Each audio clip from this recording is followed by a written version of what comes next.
आज पुन्हा नवीन भाग आपण आता बघणार आहोत. सराव संच 27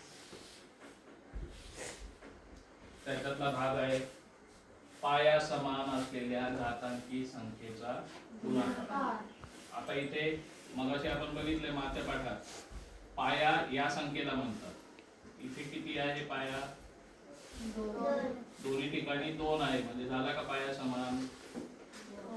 दोन्ही ठिकाणी 2 2च आहे आणि याला काय म्हणतात? घातांक. काय म्हणतात याला? घातांक. मग आता इथे बघा पहिल्या अंकाचा जो घातांक आहे तो किती आहे?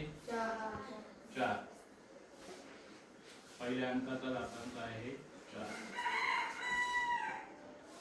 गुणिले दुसऱ्या अंकाचा घातांक किती आहे? 3. याचा काय करायचं आपल्याला? गुणाकार करायचा आहे.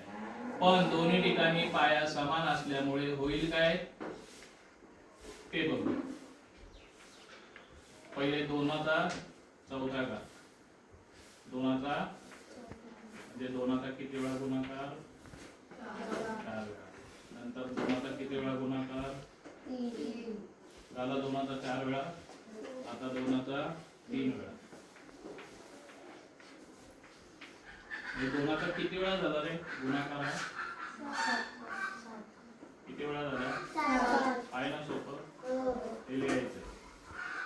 2चा चौथा घात गुणिले 2चा तिसरा घात बरोबर 2चा चौथा घात अधिक तिसरा घात म्हणजे किती? 2चा किती? कितवा घात? आलं लक्षात? इथे आपल्याला किंमत काढायची नाही, फक्त लिहायची. ठीक आहे? राहील लक्षात?